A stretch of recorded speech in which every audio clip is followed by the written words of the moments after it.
Hi, everybody. Matt here from Matt Likes Comics, and welcome to the Sunday Superman show. The Sunday Superhero show. I knew it would take a while to get used to that. Tonight is your Blow Your Mind edition, as we've got two wonderful guests tonight that are going to show books that are going to blow your mind, hopefully. Ergo, why I call it that. I was really preaching. Uncanny Derek, welcome to the show. Hello. Thanks for having me, Matt. How have you been since we last had you on? I have been busy. I've been very busy. I have a newborn child, and it's kept me busy. Wow. How many is that now? It's 2. And this child just turned 5 months a couple days ago. So, well, congratulations. I hope that she's starting to sleep a little longer, or he, I'm not sure. Yeah, I keep it ambiguous. Yeah. But yes, they're doing fine. That's good. Robbie, it's good to see you back. How have you been since you last were on? I'm hanging in there. Yeah. What have you been up to lately? Have you made any big, nice new purchases? I'm actually drawing up the blueprints for one now. Is it a big one, or is it one that's going to blow our mind? Oh, it could. I would hope it would. Wonderful. Before we get into showing the books, I just want to take a moment to I'm going to make myself big for a second. Both, I couldn't find my Chuck Norris book, but Chuck Norris, of course, finally decided death was his friend, and he stopped fighting him. He said, "You know what? Let's go fight in the other place," and he's gone on. It's a real loss to the world, obviously to his family, but it's a loss to the world, in the world of memes and the world of other things. He's left a legacy of some interesting movies, some weird comics like that Marvel comic I was referring to back in the 1980s, where it was Chuck Norris, and if anybody's ever read them, you'll know it's like this kid that's like, "Oh, Chuck Norris is my buddy," and all that other stuff. And in particular, I'd also like to say R.I.P. to Nicholas Brandon from Buffy, who passed away this week. Nicholas died of hypertrophic cardiomyopathy, which caused a heart attack for him. That really hits me close to home, because I was diagnosed with hypertrophic cardiomyopathy before all the medications and the wonderful staff at the Ottawa Heart Institute have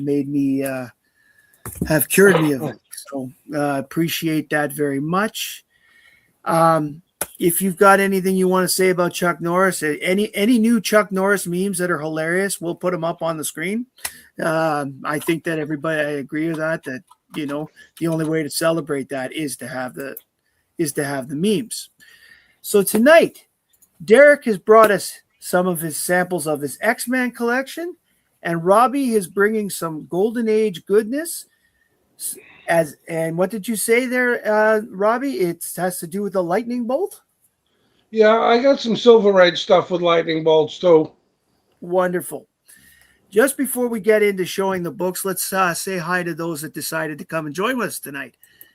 We've got Mark's Issues with Archie Comics. Mark, it's good to see you. Kay Munin, who wasn't first tonight. Good to see you. Uncanny Derek. We've got Lewis from Second Floor Comics is here. And then there's a bunch of talking going on. We've got the Comic Collector Coach has made it tonight. Good to see you. And Eric from SideQuest Comics. Also good to see you. Adam from Up and Adam Comics is here. Yep, Derek has one too. I've got one right here. Which one what's yours, Derek? I can't remember. It's an Adventures into Unknown, number 23, I believe. Yeah. 23. Oh, yes.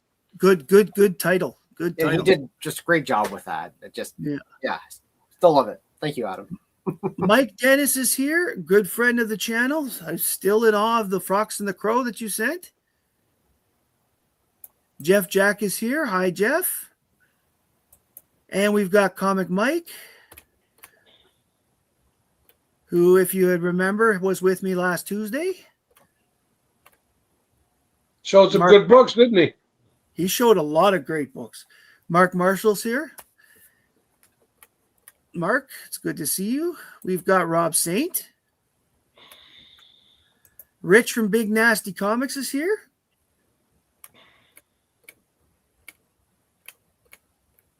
And that's everybody at the moment. So as people pop in, I will pop their names up and we'll, and acknowledge that they're here. And as I said, anybody with a great Chuck Morris meme, like for example, Chuck Morris, Chuck Morris tells Chat GTP what to do, and they check to make sure it's okay with Chuck. So it's kind of that kind of line. Some people are better at it than me. I'm not that but you get the idea, right? Derek, we're going to have you come up tonight. We're going to make you big, and let's have at it. All right. So I have a very eclectic mix of X-Men books here.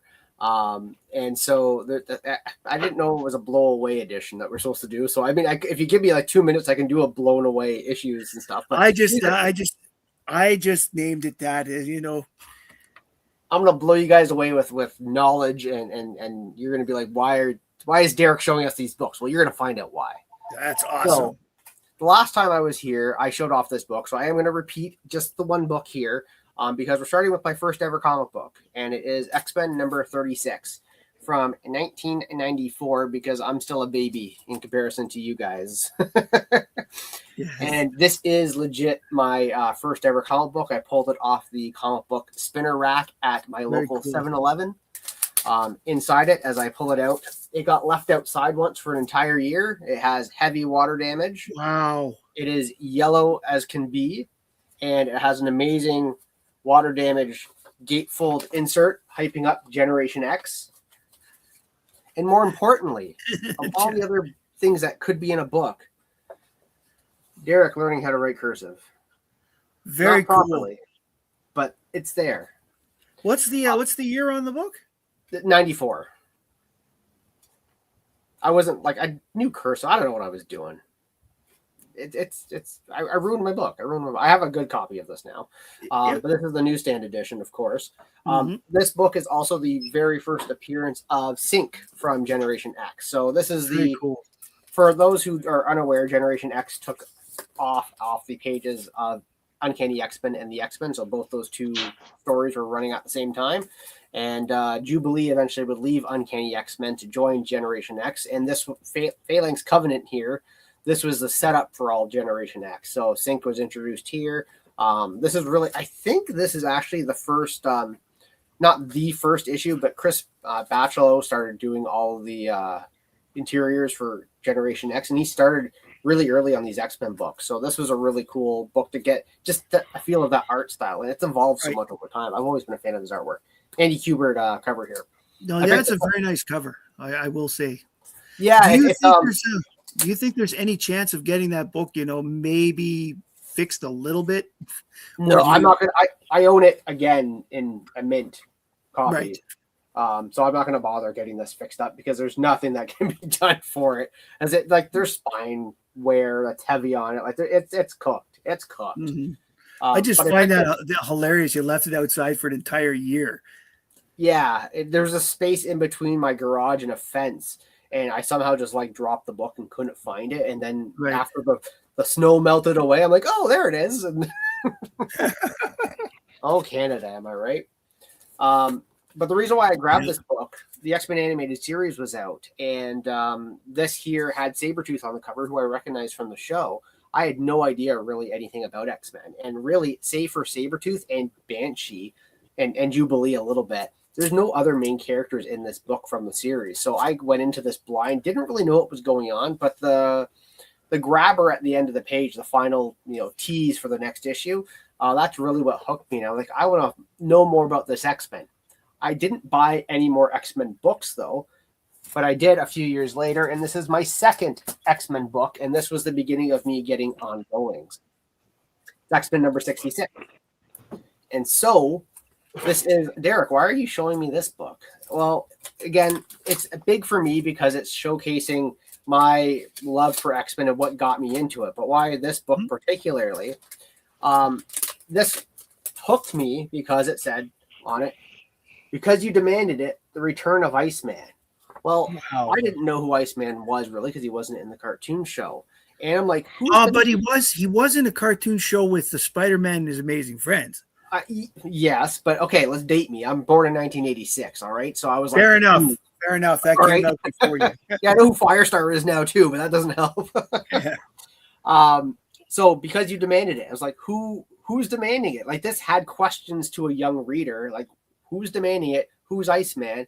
It's X-Men. I'll take a look and see. Well, it was another really cool story that was setting up the whole Operation Zero Tolerance, which ended up being used for the X-Men 97 TV series. Cool. But really what got me, this is the first, technically the first, but it's officially the second appearance of Dr. Cecilia Reyes from the X-Men. And she has the power of generating force fields. And it's really hard to see it in this form, but the artwork on it and the creation of these shields, this is like really digital work, I believe, and digital coloring. And the coloring in this book, it was done by, who was it? Liquid Powers. So like they were using some computer technology to do the coloring. And I was very enamored with the coloring in the book. And so this book was from 96, and I was really hooked on what this book was showcasing me, even though I didn't really know what was happening. I didn't know really who Iceman was by the end of the story still. And, you know, the tease at the end here is that the X-Men have been captured and Bastion's caught them. Right. And I'm like, who's Cannonball? It was a lot of weird things on here that I didn't know what was going on, but there was a lot of intrigue in this. And so I ended up picking up the next issue and the next issue. And that's what kind of started rolling me with X-Men books entirely. So at what point were you interested in getting older books in order to find out what had gone on? So that wasn't until the late 2000s, or like 2008, 2009. That makes sense. When I picked up this copy of X-Men number 15, I grabbed that for, I think it was like $10, $15 at a convention. I went to my first comic book convention. I had the choice of, it was Spider-Man with like, it was the first appearance of Rhino, or I had the first appearance of Master Mold, or that X-Men book. And I was like, well, I know who Master Mold is. I'm more interested in X-Men. I have a few more X-Men books than I do Spider-Man books. Let's start with this one. And I did. And I was like, let's just see if I can complete all of it. And I've been working at it. I got one. I'm working at it. I'm doing a decent job. So, but those two books are really what kickstarted everything. But now let's go back in time. Let's go Silver Age. All right. My mind is blown. Whoa. This is X-Men number 17. And this is layouts by Jack Kirby, artwork by Werner Roth. And I actually just made a comment on Raph's Retro Comics. He had his a video out, I think it was just today it got released, about inkers. And I made a comment on there that, somebody needs to make a video about Werner Roth, and then he suggested I do it. And I may do it because I love Werner Roth. I've always thought he's a Golden Age artist. And he did a lot of romance books, but he got into doing X-Men, and he did X-Men very well. So layouts are by Jack Kirby, artwork by Werner Roth. I'm taking it out of the bag to show you guys because it's gorgeous splash pages. There's two very distinct splash pages on here that are just phenomenal. And one shows off my favorite character, Angel. Beautiful. And you can see the Jack Kirby layout on it. Like, it's not a Jack Kirby drawing, but you can see Kirby's intent with the layout of the drawing for sure. Like, just it's a blocky-ish kind of character, but it is very distinctly Werner Roth. He does pretty faces. Very nice. And then spoiler alert, I'm going to show you the who's at the door, none shall survive. Well, guess what? It was Magneto. Oh no. And this last little splash at the end with, which hand is it? That hand there. With Magneto opening up the door. Like, yeah, his face isn't the best, but I just love that the build up before this reveal of Magneto. These two big splash pages of just a character is unheard of for Silver Age books like this. That's true. And again, just to show you a little bit of Werner Roth's work, like the doctors here trying to help Iceman. Like, it's just, there's a lot of drama and very much a romanticized artwork in his drawings. And he And did you a can lot also of, show you can also see that he really worked around Kirby's style too, because yeah. there's enough Kirbyism there to know that it was Kirby. Yeah, and involved. he started with X-Men number 13. That was his first issue of the series. And he continued doing on and off stories all the way till near the end. Like, I'm going to say like issue 50 something. So like he was around with X-Men. He started doing the backup stories as they started getting other heavy hitters like Don Heck involved with doing the work. But yeah, this was a big I wanted to showcase this book because I really wanted to showcase Werner Roth's style. He also went by the name Jay Gavin, which was named after his sons. Jay Gavin is the name I'm more familiar with. Yeah, Jay Gavin is Werner Roth. Okay. So Do there you you think go. the red? Do you think the red cover was the giveaway for Magneto? You know what? That's a good question. I wouldn't have put that together. I just thought it was a really like I love the idea of like the red sinister, like almost horror-esque kind of like I think of Suspiria, like Dario Argento when I see this. But this is like way before him still at the same time. So yeah, I never would have considered that be the foreshadowing that's Magneto. So interesting, Robbie.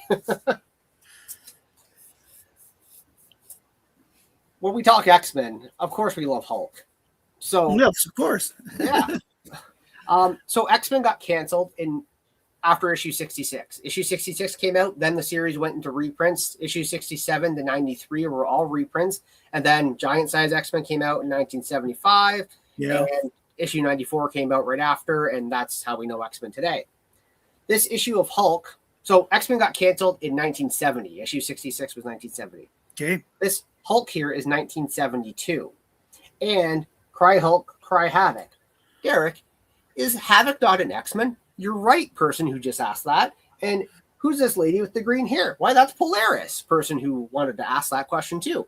So Polaris and Havoc are in a Hulk story that bridges in between the cancellation of the X-Men series and the reboot of the X-Men series. So this is I really liked the story because it is this little, you take these two lesser known X-Men characters, because Polaris and Havoc were X-Men by the end of the series. And they're here in a Hulk story, still talking X-Men. And in it, the gist of it is that Hulk thinks that Polaris is Jarella, his wife, and he's chasing after her. Havoc is like, no, you don't, buddy. And they get into a fight, Havoc versus Hulk, and eventually Hulk gets, what happens in that story? Doesn't matter. Hulk gets defeated in a way, and Havoc and Polaris leave to join the X-Men again, which is convoluted in some respect, which we'll get to. But this was just a neat bridge where the X-Men were in no man's land. They didn't have a home yet, but they were still appearing in little stories, especially Beast, for example, in Avengers. Yes, and Beast was also in the Adventures of the where he became furry there, the book that the Amazing Adventures. Amazing Adventures. Yeah, like it was the Beast was the only real popular X-Men. Everybody else was kind of tossed to the side. But you have these even lesser known characters like Cyclops and Marvel Girl. They were popular. Havoc and Polaris, not so much. But here they are anyway. I have a question about the reprints. Sure. Are they popular? Do people collect those, or do they not bother unless they want to read the story that's inside? So they're difficult to get because the reprints had fewer print numbers. Okay. So issues 67 to 93 are just the reprints of the earlier stories with kind of new updated covers. They either recolored them or did slightly different alterations to the covers. But the reprints, because of their scarcity, they go for sometimes more money than, especially the latter ones. They go for more money than the actual earlier issues. Wow. So I personally, when I'm trying to complete my run, I'm trying to do everything but the reprints unless I can find them for a good price. And the reprints are actually the last thing for me to accomplish because they just, I want the stories, and the reprints are just, reprints, so it's complicated. Yeah. Speaking of complicated, this story, so Alex or Havoc and Polaris, I'm on a first name basis with them. Of course. They leave to join the X-Men, But the X-Men, because Professor X needs them for a mission, that mission is actually in an issue of Captain America that doesn't happen for another year and a half, if I'm not mistaken, which is like Captain America, like 112. And or no. that was one of the things that drove me crazy about Marvel stories, because they're always like referring to earlier stories or later stories. They're like asterisk, see the editor's note, and like, oh my God, that book was like 7 months ago or whatever. There's not even an editor's note to say you'll see these guys in this issue, because it was just, the story was still a year out. So it's like, oh, so that's it for the weird books that are early. I got other weird books coming up.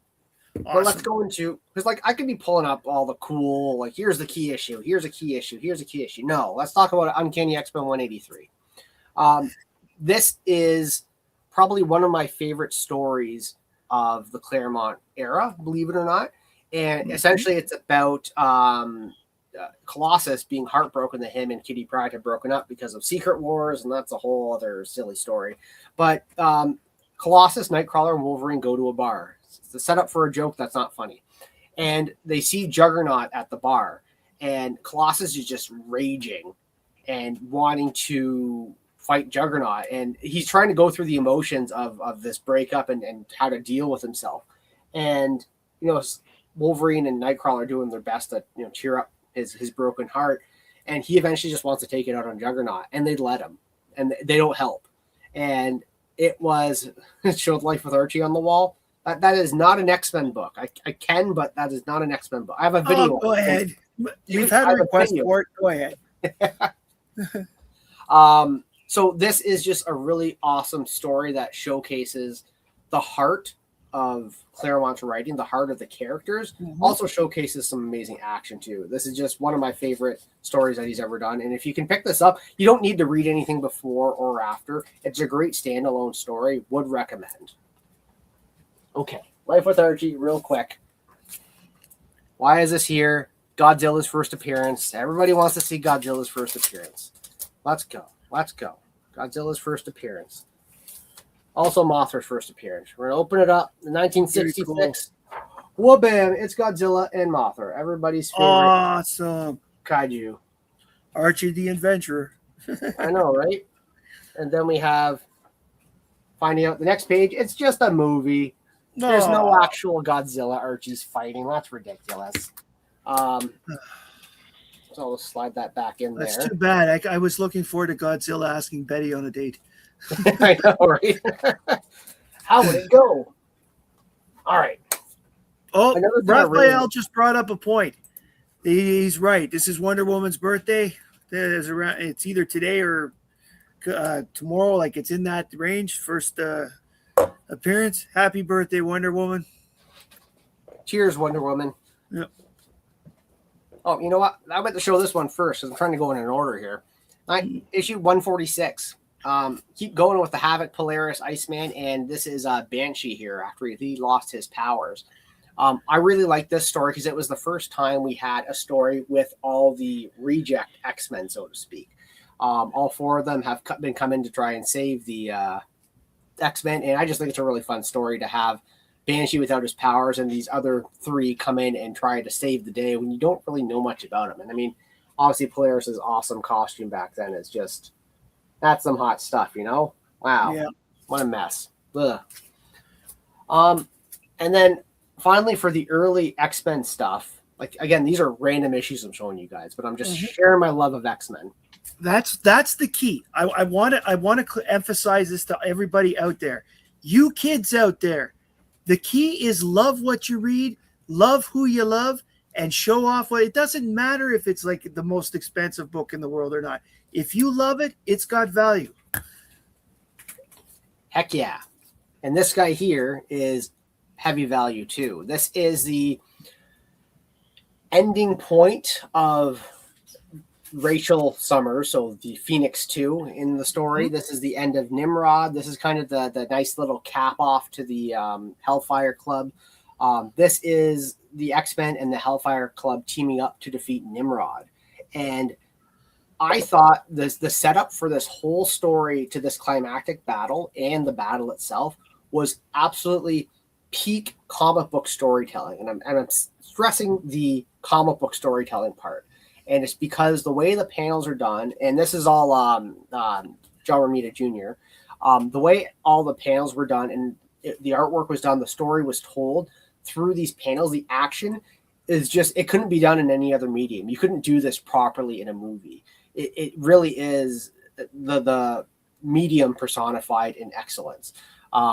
Just essentially you have, I can't even explain it without going to backstories with everybody, but they defeat Nimrod by using gravity, and it's just you see the villain. They drop him off a building. Oh, okay. No. So, okay.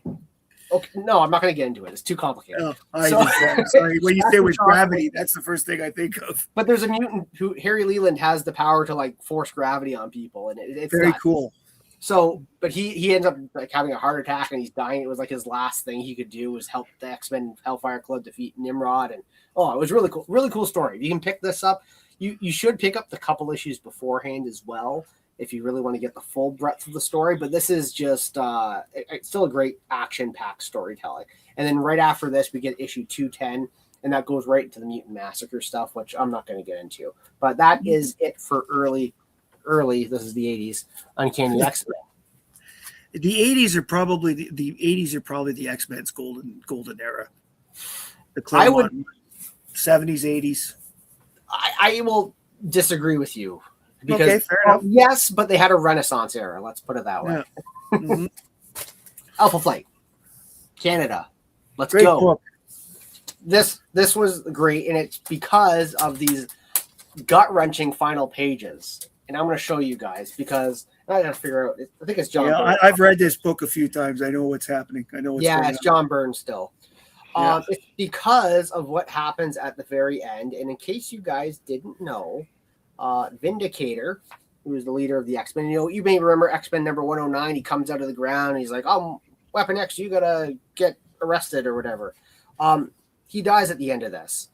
And the way that it is done is phenomenal.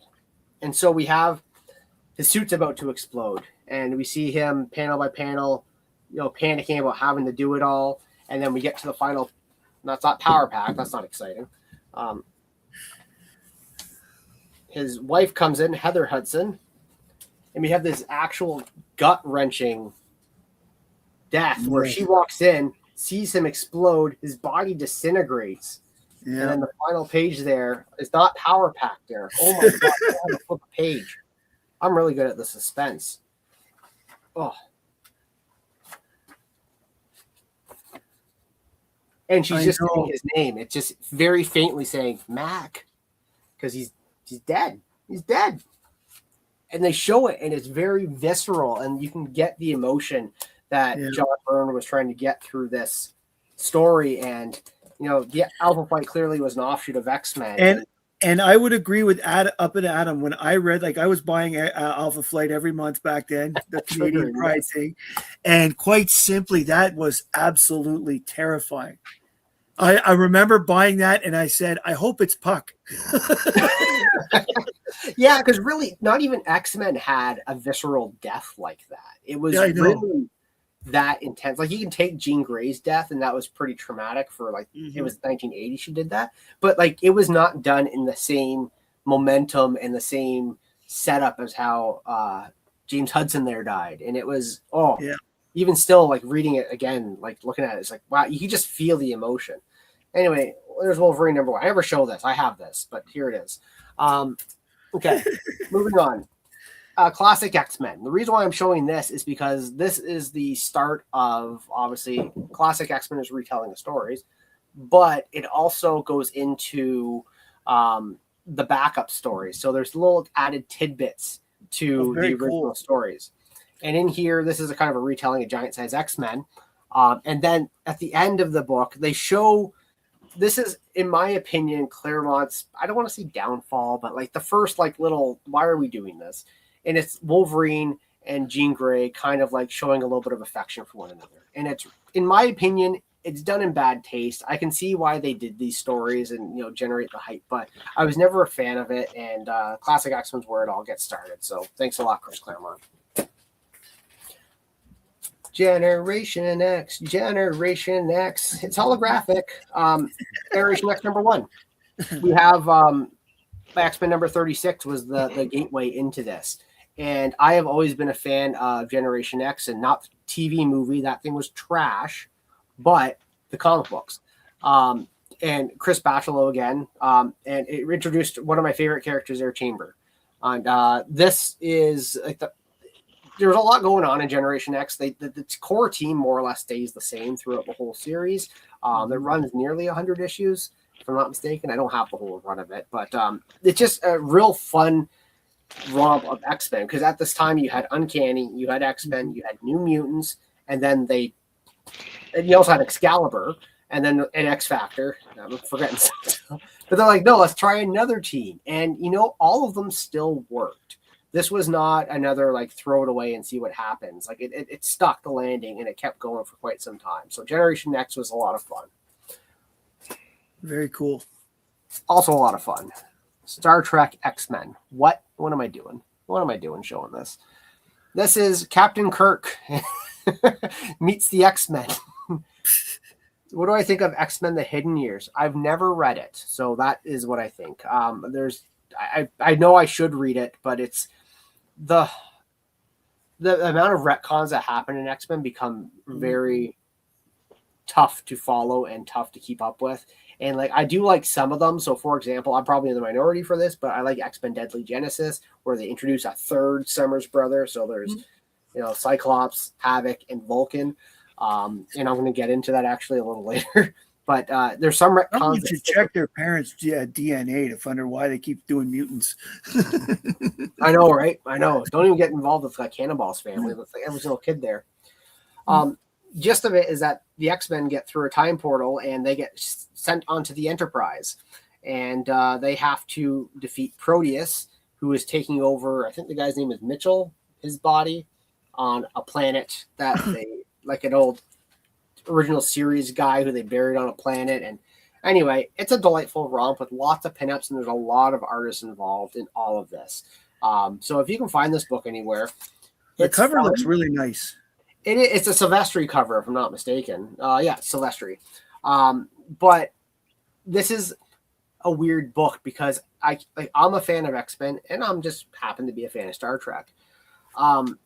If I wasn't of either one, I don't know who this book is marketed for, because it comes off, if I don't know anything about X-Men, it doesn't explain to me who the X-Men are.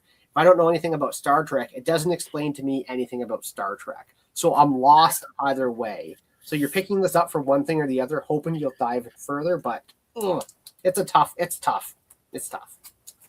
Fun read, though. Also awesome. Fun read. Joss Whedon's entire Astonishing X-Men run. Here's just the giant-sized one, because this is how it all ended. The ending of this, of course, the one-shot, it's a one-shot, the Star Trek X-Men. It is weird, and it is a ton of fun. That's right, Eric. The Astonishing X-Men series by Joss Whedon is incredible. It still is great. And the ending of it, I'm not going to spoil it, because there are some people that I still think you need to read it, because it's just so much fun. But the ending does come full circle by the end of the run of Uncanny X-Men. Like, I'm talking Uncanny X-Men issue 130 something.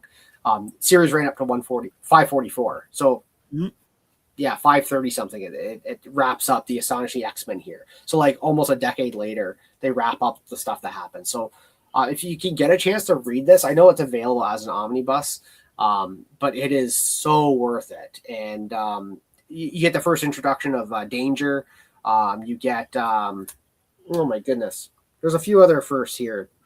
It's Otherworld, or it's Otherworld or Break World. I can't remember anymore. But yeah, there's a lot going on here. And read. I will. I think I might. Okay, why am I picking this book? This is Uncanny X-Men. What is this number? 322. So Legion Quest was issue. Well, it ran between. I also forgot X-Force. That also was running along with X-Factor and New Mutants and all that stuff. Legion Quest was running as a 4-issue series between Uncanny and X-Men. And issues 320 and 321 were Legion Quest issues parts 1 and 3. And then Legion Quest 4 was that X-Men issue. And then X-Men just stopped being published because it went into the Age of Apocalypse. Mm-hmm. And for 6 months, Uncanny X-Men stopped happening. And then 322 happened. And it was as if Age of Apocalypse never took place. Not to say that it didn't, because it obviously did. But this book takes off right after Age of Apocalypse. And there's no reference to Age of Apocalypse because it obviously didn't happen to this in this continuity. So we just continue back to a regularly scheduled program. But who stopped the Juggernaut? It was Onslaught. And so this is the first whispered words of Onslaught. And this was the setup for an event that would happen a year or so later with Onslaught taking over the Marvel U and that being a whole catastrophe of comic book storytelling. But the setup started right out of the pages of the Age of Apocalypse. And I've always found this to be very interesting from an editorial point of view, because you have, like, you just rebooted the series, so to speak, with a whole new other world. And then you just come back as if nothing happened. But then you come back and you set up this entirely new giant villain. And, hindsight, it wasn't the greatest villain, but like, way to go. This was just so bold to do in the 90s, especially. But just very cool to see that all take place. And Beast and Bishop were seeing the movie Pulp Fiction at that time. Oh, now that's cool. I never finished that movie. I'm not a big Tarantino fan. There, I've said it. First appearance of Phantom X, and also arguably the first real diving into Scott and Emma having a relationship, and the weird artwork of Igor Corday. What's his name? Igor Corday. Interesting artist. But Phantom X, why am I talking about him? He became one of my favorite characters, especially with Rick Remender's Uncanny X-Force series. He is Weapon 13, if I'm not mistaken, in the Weapon X program, because now there's Weapon like Infinity right now, but they just keep going because you gotta milk a cow as much as you can. Just keep adding all the others. So Phantom X, though, was a very troubled character, and he develops much further down the Rick Remender route. This book is something that is just really good. It's Grant Morrison's run of X-Men. It's just a really neat take on a new character. It's a refreshing take, and how they introduce him in the story is really cool. A little violent at the same time.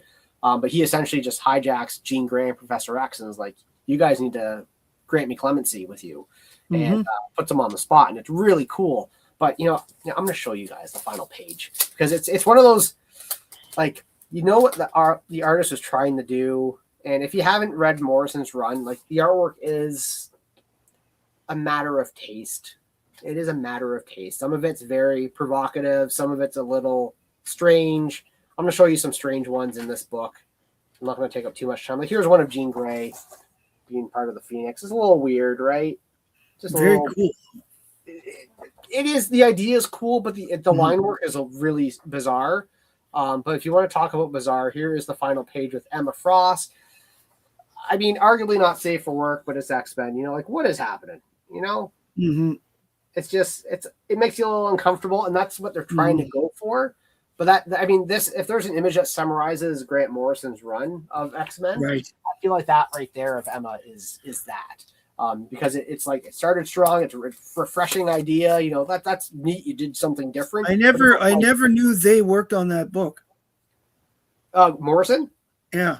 Yeah, he with issue 113, 112 or 113. It was actually very altering to the Marvel universe, because it was the introduction of Omega level mutants, for example. That was never a thing up until Grant Morrison. He did change the status quo quite dramatically during his run, and it's really good. It starts really good. The storytelling starts really good. It does kind of fall off the rails a little bit, especially with this whole Thorn fiasco. But why did they draw Emma Frost's forehead with so many wrinkles?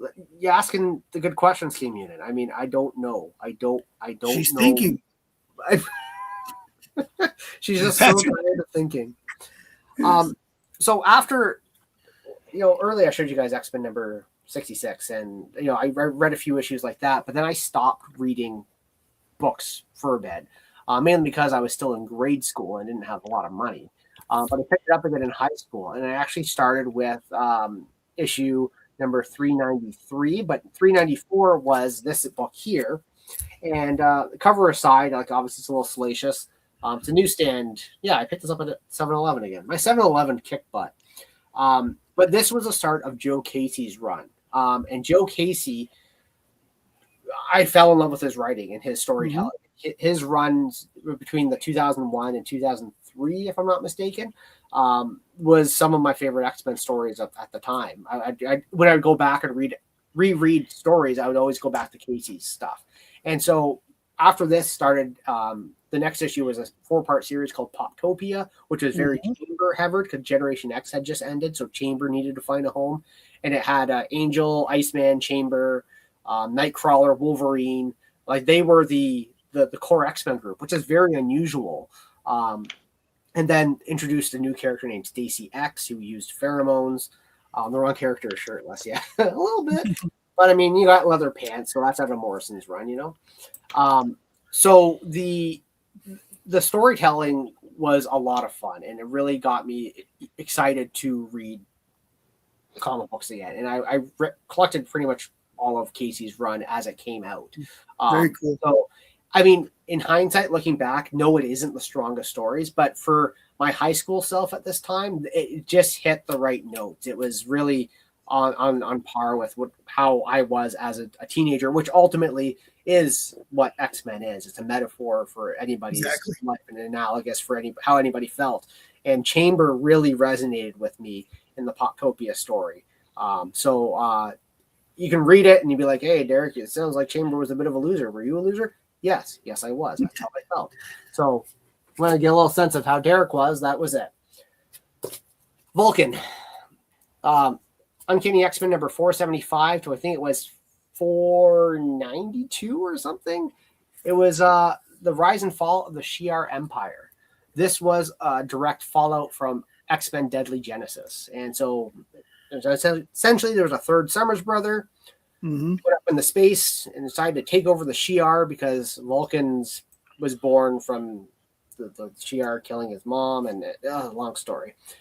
Professor Xavier, Phoenix here, Warpath, Darwin, who was also introduced. Where is he? He's not on this. Yeah, he's kind of here. Darwin, Nightcrawler, Havoc, and Polaris as well, and Professor X all went into space to stop Vulcan. Very cool. It's all written by Ed Brubaker, and I think Billy Tan did most of the artwork, if I'm not mistaken. Does it say? Yeah, Billy Tan did most of the issues. It's a whole sci-fi romp, and I thoroughly enjoyed the entire story. And as much as you can decry the X-Men Deadly Genesis and the retcon and the third Summers brother and all that, the stories that came out of that, starting with this, then following the Realm of Kings, War of Kings, which were by Dan Abnett and Andy Lanning, like the whole Marvel space universe all spawned from X-Men Deadly Genesis. And this was the kickstarting of Vulcan going into space. And if you haven't read any of those like 2000s space stories with Marvel, like you don't know what you're missing. It is so good. So not even X-Men related, but like this stuff is so sharp. It actually bled into the Guardians of the Galaxy. When Guardians of the Galaxy eventually got made into the movies based on Abnett and Lanning's version of Guardians of the Galaxy. So like you guys got to read all this stuff. There's so much to read. But this was like the first of like a 12-part series of Ed Brubaker storytelling that just like it stopped all X-Men stories, and it was just these X-Men in space. There's no B plot. It's just these guys in space every issue until we're done. And it left all the stuff at home and nobody talked about them. So really cool. Very cool. One more book. X Factor number 1, Peter David. He obviously did X Factor number 72 or 74. I don't remember. But after that series ended in the 2000s, he rebooted it again with X Factor number 1, X Factor Investigations.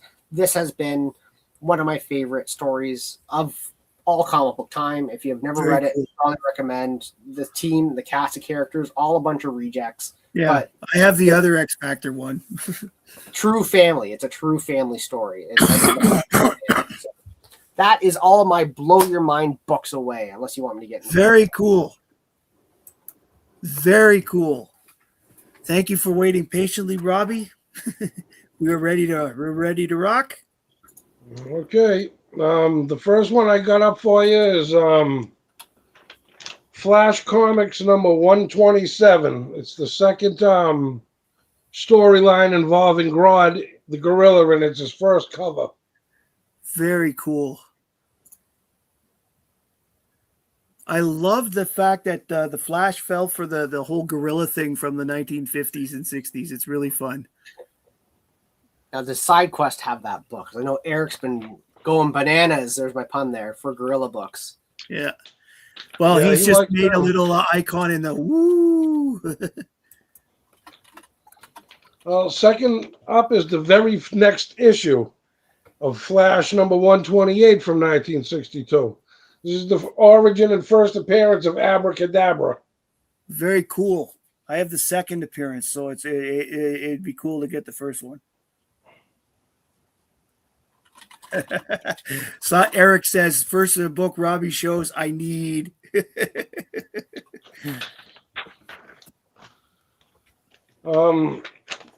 Next book is from August of 1961. This is the origin and first appearance of the Top. That is a villain that died too soon. He needed to be used more often.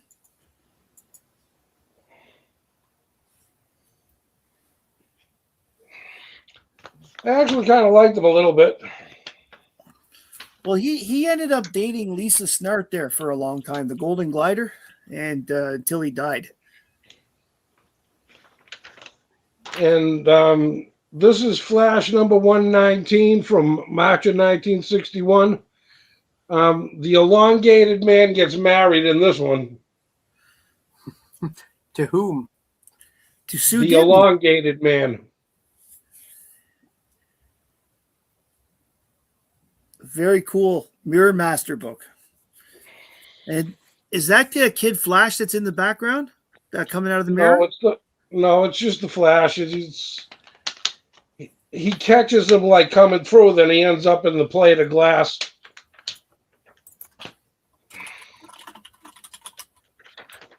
And this is Flash number 117 from 1960. It's the first appearance of Captain Boomerang and the only Silver Age appearance of Winky, Blinky, and Naughty.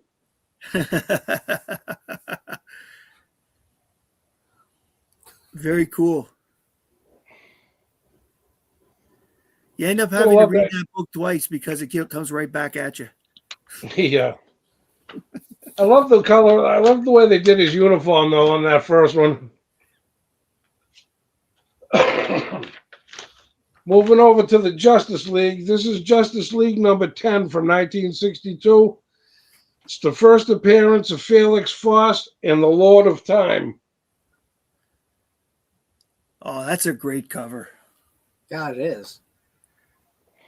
It has the 9 members of the Justice League at the time, all on the cool of the fingers.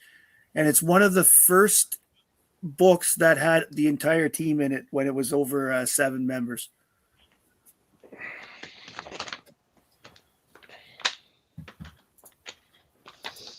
Next up, we have the origin and first appearance of Dr. Destiny. And this is from 1961. This is Justice League number 5.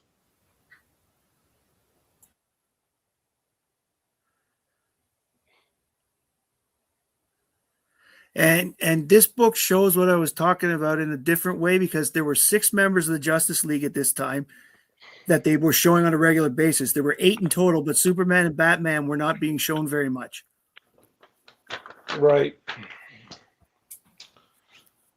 And next up is Brave and the Bold number 30. It's the third appearance of the Justice League and the origin and first appearance of Amazo. Amazo has been used so many times over the years. I've got Superman books where Amazo took him on by himself and Superman managed to defeat him, but it's such a good character. Yeah, he's a tough cookie. Yeah, his last appearance in the Justice League series was against Justice League Detroit.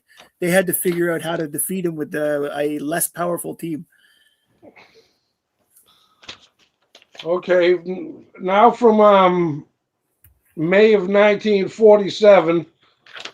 This is Captain Marvel Adventures number 72. This is a very early real photo cover. Very cool. It's a pretty good Empire State Building right in the center. Yeah. At that time, wasn't that the tallest building in the world? Yeah, before that it was the Chrysler Building.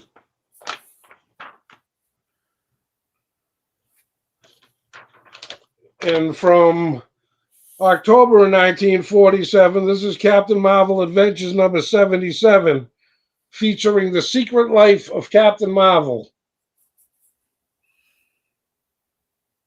Very cool. I mean, if you could really see the colors on this book, is really, really good. Yeah, that blue is really nice. Yeah, it's pretty sharp.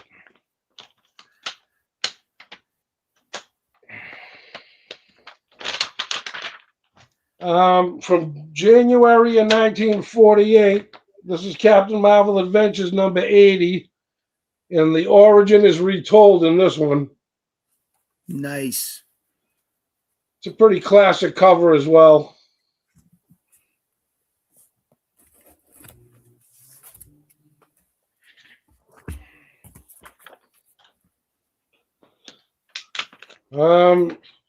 Next up is Captain Marvel Adventures number 123 from 1951. This is a pretty scarce book.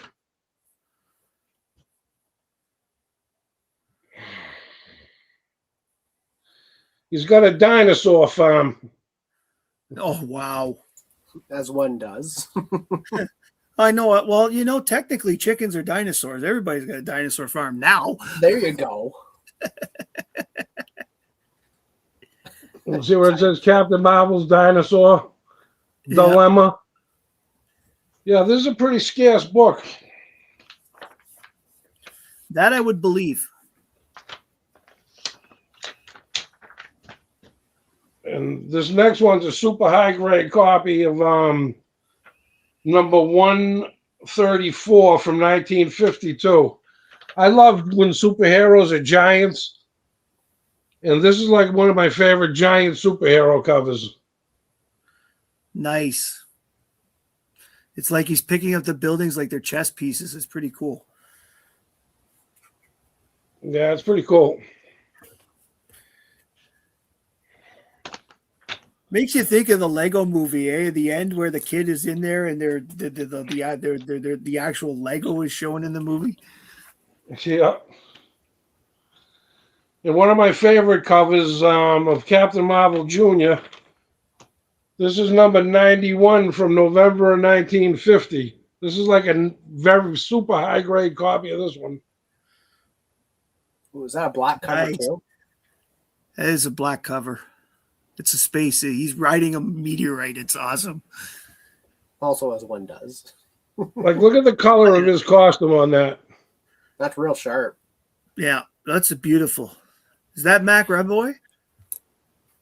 Huh? Is that the Mac Roboy cover? No, that's Kurt Schaffenberger. Wow.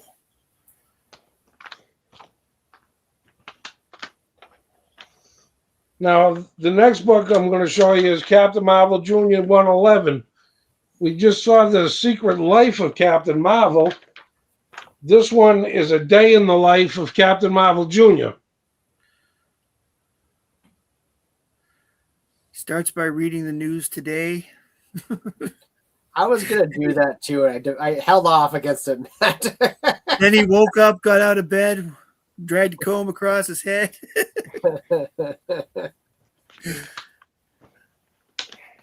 Very cool, Robbie. Now, the last time I was on your show, I showed you Marvel Family Comics number 1. Mm-hmm. This is only one of 7 appearances in the golden age of the Lieutenant Marvels. And this is Marvel Family Comics number 2. Yes. I always thought it was sad that they brought the Lieutenant Marvels in and then they barely used them. That was like a keen idea. You know, I want to tell you a little trivia about these guys, too. They were originally inspired by 3 guys that used to work at Fawcett Comics. Right. And if you look close, there's your boy Uncle Dudley playing the piano. Yeah, Uncle Dudley. Yeah. Uncle Marvel. No powers, just throws a suit on. Yeah, usually his Shazam Bago's acting up, so he always has some sort of an excuse. I love the one with Black Adam where he's like, now, Mary, let me handle him first. And he goes, takes him one shot, and he's knocked across the room. And now, this one's a super high-grade copy. This is Marvel Family Comics number 4, and I'm going to show you an error that's in here. But let me show you the book first. nice. Now this has an error that was a printing error. If you look at the splash page, what do you notice that's not there? The Indicia. That's right. Wow. They let Is that that go across all out. the books? So I don't know how rare that makes it, but it's got to be a pretty uncommon thing, I would think. Well, what's the number? What's the number? That's number 4. Of Marvel. Marvel Family number 4. I'm going to look it up real quick to see if it's listed as a Marvel Family. Because if it's listed as a variant, then you know that it's a Marvel Fanfare, Marvel Family. Number 4, there's nothing listed about it, so they all are probably like that. Well, this one here is an unusual cover from September of 1947. This is Marvel Family number 15.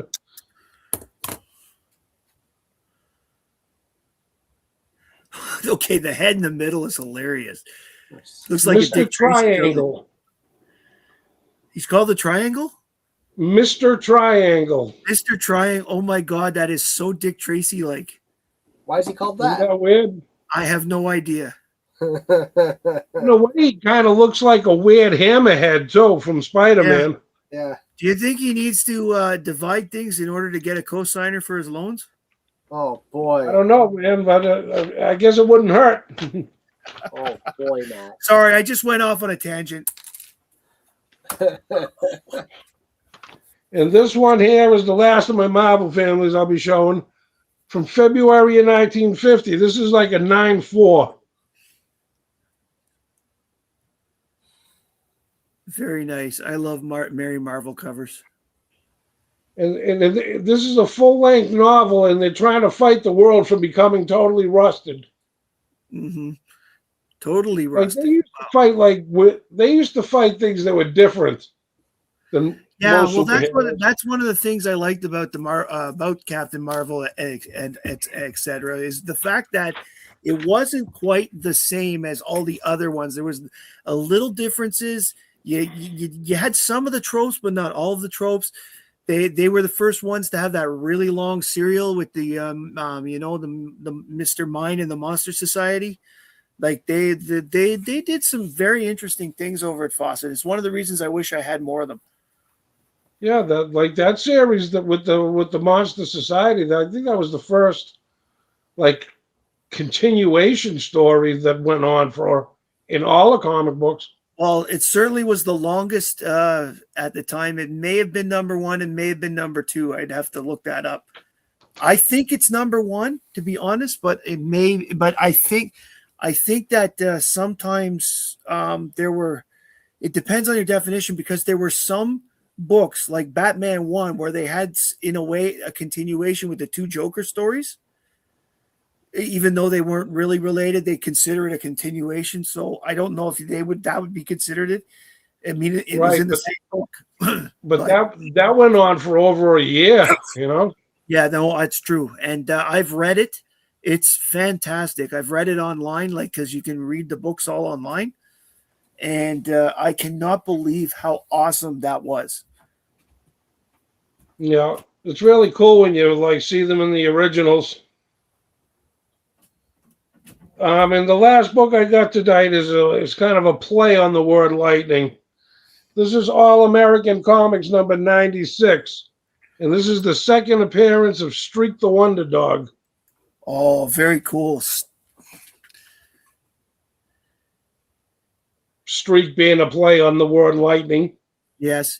And Streak is the first, he actually kicked Green Lantern out of his own magazine and became the star in the last couple issues of All American. Yeah, that's pretty sad, huh? Well, you know what? Animal comics will always be, whether it's Funny Animal or you get comics like about Lassie and or even when they did the Old Yeller movie thing for Dell, they sell. People love dogs. Yeah. I guess they'll never do that to Superman with Crypto, though. No, well, you know, I mean, the fact that they brought Crypto into the movie, it again, is a testament to how much they love dogs. All right. I'm going to take a couple minutes to show 4 or 5 quick Supermans, and then we'll sort of wrap her up. All right.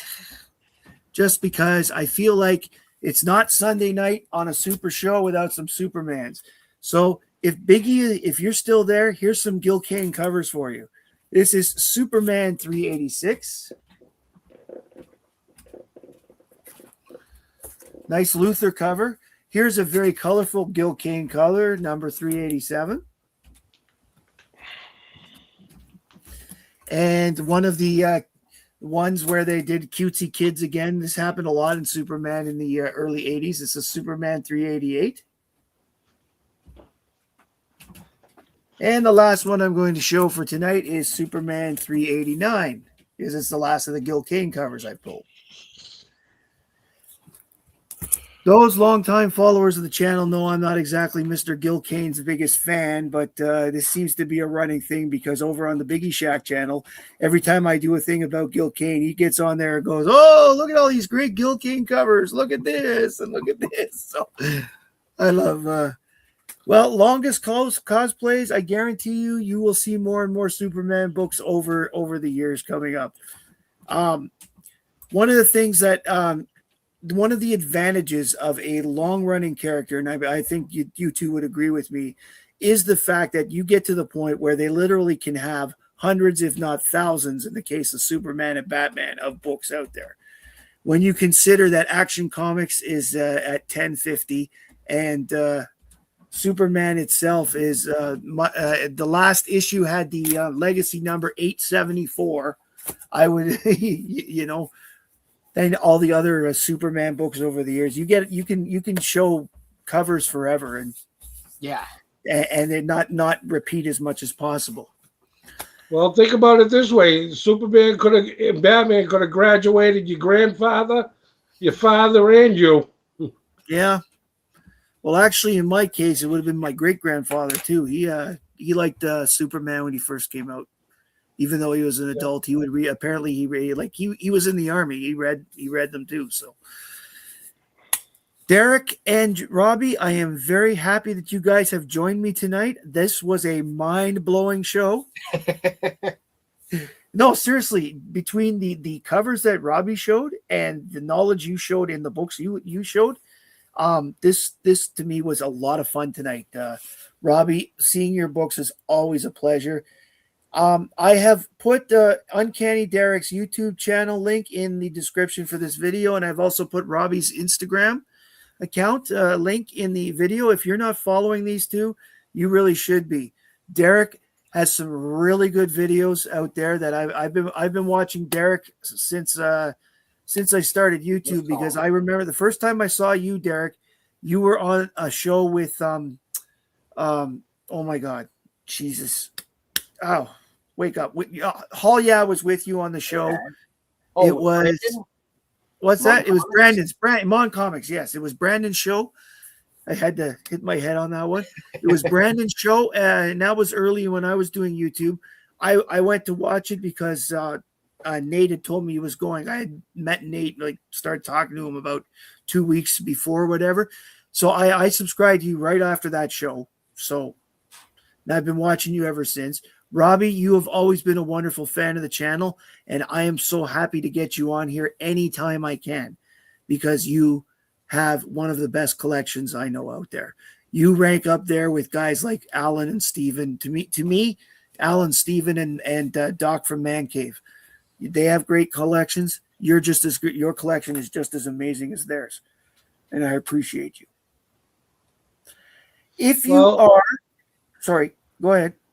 Well, hopefully, if I make this buy, I'll have a surprise for you for the next time around. Oh, very cool. For those that are watching this on the rewind, I want to thank you very much for taking the time to join us today. Just before we go, some quick channel notes. I am running a mini giveaway that will happen when I hit 850 subscribers. I'm at 844, so it shouldn't take us that long. And I want to thank channel member Hurricane, Tan for short, that's his actual name, for offering to donate the prize for it. We will have, when I have a chance to meet him, I will get it, and then I will show it on the channel, and that will be the prize for the 850 giveaway. And there's also the big giveaway I'm planning for when I hit 1,000. It's going to involve original art as well. And the last thing is I have announced membership giveaways for every 2 months. It doesn't cost very much to be a member of the channel. And members, not only do they get access to some extra videos where I've made where some more naughty bits might make the screen, the other comics, because it's behind a paywall, the kids can't get in. So that they will have that sort of thing. They have the right to request video topics for me. I've received one recently from channel member Lao Tor, and I have put together a video that I just need now to record in response to his request as a member. Thank you all very much for joining us tonight. I really appreciate that you guys spend time and join me on my little channel. Thanks again, Derek, Robbie, everybody out there in the chat, and everybody that's going to watch on the rerun. My name is Matt. I like superheroes. I like comics, and I hope you do too. Bye, everybody.